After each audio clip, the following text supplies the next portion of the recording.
Esse vídeo ele tem um pouco a ver com aquele outro vídeo anterior sobre a bolha de gerações, o custo de casamento e de paternidade. Pega bem um pouquinho da parte do conteúdo da esquerda contra a direita, só que ele é um pouco assim de uma base de um outro vídeo que eu quero fazer mais pra frente.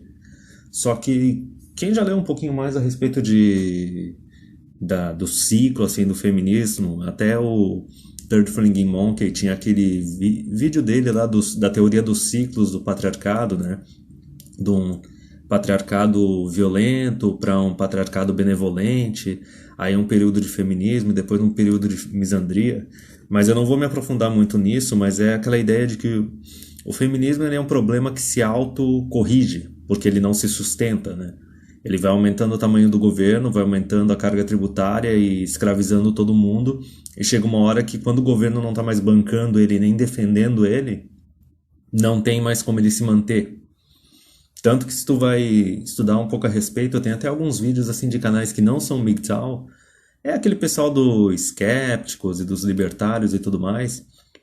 Eles pegam no conteúdo deles e mostram que assim, em Roma Antiga teve um tipo de movimento feminista, tinha mulherada na época que se divorciava à torto e direito e acabava enriquecendo com isso, conseguia arranjar um outro marido trouxa depois. E na época criaram até um imposto especial para homens solteiros e sem filhos. O Império Otomano também é um outro exemplo, que até teve até um vídeo do Naked Ape, Why Women Ruin Everything, alguma coisa assim, que até ele pega daquele livro do The Fate of Empires, que é um livro bem curtinho, de um cara militar, acho que era britânico, que é um estudante de história, e daí ele mostra que até no Império Otomano teve uma época assim que a mulherada começou a exigir cargo público assim de coisa que era para homem e cota e tudo mais.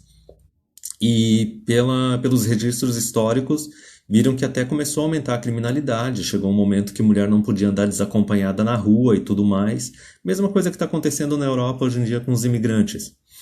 Mas assim, essa é meio que não é bem uma teoria, é meio que uma ideia que eu já tenho há um tempo, que também se baseou naquele vídeo do Barbarossa sobre o Post-Feminist Man. Eu vou colocar no link desse vídeo. Só que assim, é aquela ideia, o feminismo está intimamente ligado ao comunismo. Ele veio mais ou menos assim, desde a mesma época, lá 1850 até 1900, mesmo porque o Marx e o Engels eles tinham aquela ideia de que tem que acabar com a família, tem que acabar com a família nuclear. E daí como é que eles fazem isso? Bem, eles divorciam as mulheres dos homens e fazem elas se casarem com o Estado, ou se casarem com todos os homens, sabe? Tendo uma sociedade assim toda de poligamia totalmente aberta. Por quê? Porque isso acaba com a herança. E também acaba com a paternidade. Nenhum homem sabe quem é filho de quem. A mulher sempre sabe porque o filho vai estar saindo dela, mas o homem nunca sabe. E assim, eu achava que se o negócio continuar tendendo para a esquerda, o negócio meio que não tem solução. É uma coisa que eu pensava há um tempo atrás. Mas com esse negócio até do texto do Misandry Bubble, que eu vou linkar aí também, e daí de tu ver o que acontece na Europa, né, que os muçulmanos que foram para a Europa são aqueles caras que são ferrados, que não conseguem mulher na sociedade onde eles estão, porque são sociedades que têm poligamia, é uma poligamia patriarcal, mas enfim, esses caras migram para outro lugar e começam a conquistar e começam a quebrar tudo. Então, assim, uma sociedade que implementar esse tipo de feminismo, de liberar total a mulherada, fazer elas casarem com o Estado, ou fazer nenhuma mulher ser de homem nenhum, os homens não vão aceitar isso, eles não têm por que aceitar. E eles começam a resistir da forma deles, seja através de MGTOW, seja virando extremamente religioso muçulmano e começando a quebrar tudo.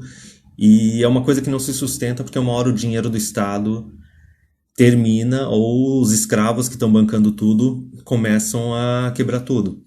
Mas enfim, a ideia que eu tive era meio que assim, que tu divide o feminismo em 3 períodos. Tu tem o período pré-feminista, tu tem o período feminista e daí tu tem o período pós-feminista. E daí eu usei umas datas que é mais ou menos o seguinte. Período pré-feminista, tá? Até mais ou menos lá 1950. De 1850 a 1900 até 1950. E eu não vou aprofundar muito, mas assim, é uma distinção bem nítida e clara, que é o seguinte, ó. Até aquela época a mulher, ela era obrigada a casar e ter filhos. Resumindo, se casar, se tornar uma esposa, se tornar uma mãe, para ela não era uma opção, era uma obrigação.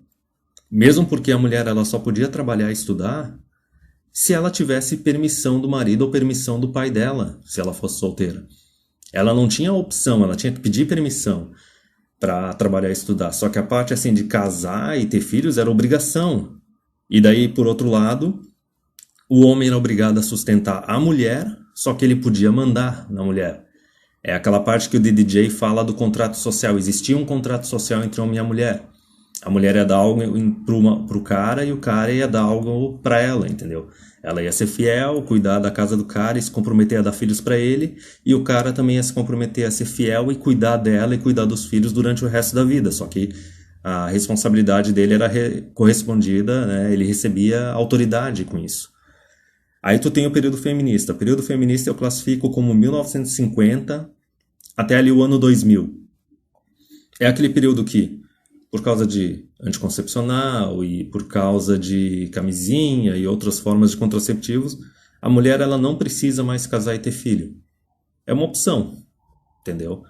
Antes, casar e ter filho era obrigação e, tipo, para trabalhar e estudar, ela tinha que pedir permissão para o marido. Agora não, agora casar e ter filhos é uma opção. Só que estudar e trabalhar também é uma opção. Resumindo, a mulher tem a opção de ser uma dona de casa e arranjar alguém para ficar bancando ela, e ela tem a opção de seguir carreira. E detalhe, ela pode ainda fazer as duas coisas, e o governo ainda estava jogando dinheiro para ajudar.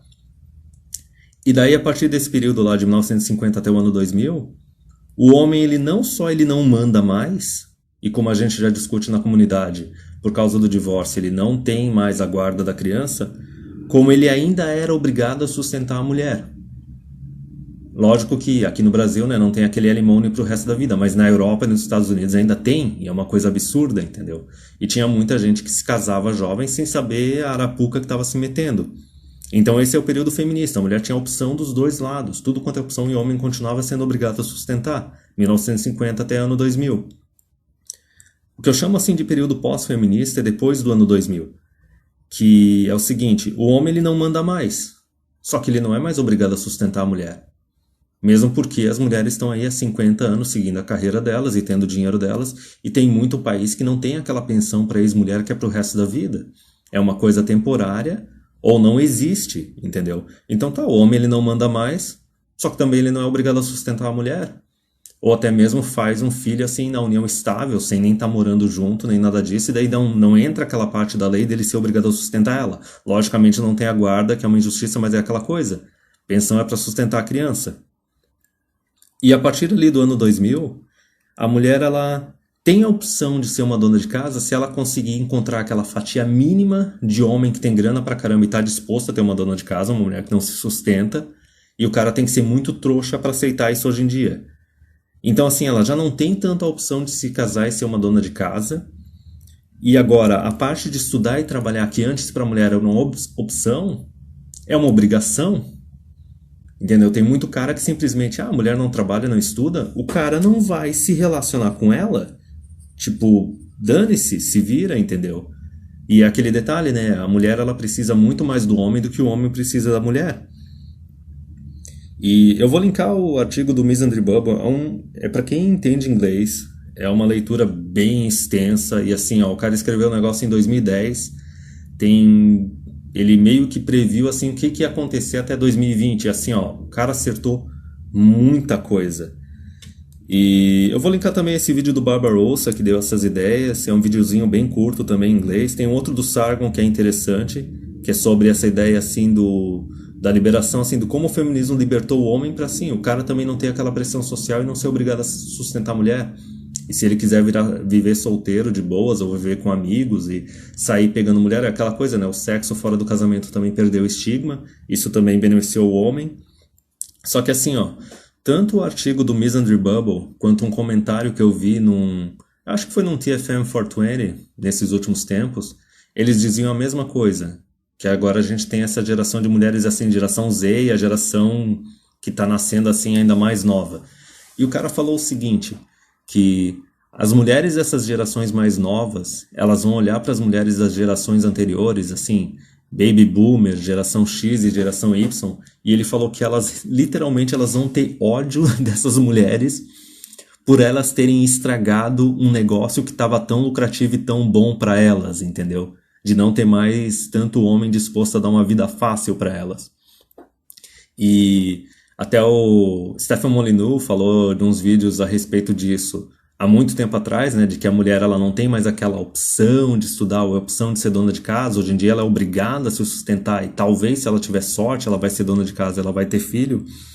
Só que o Misandry Bubble também, que é esse artigo, ele falou assim que dizendo que a bolha da misandria ela ia estourar por volta de 2020 e que basicamente iam ser as mulheres das gerações posteriores que iam pagar o preço por tudo quanto é abuso que as mulheres das gerações anteriores fizeram, entendeu? Por causa do grau de desconfiança que elas criaram nos homens e fizeram com que os homens não estejam mais tão dispostos a dar uma vida fácil para as mulheres.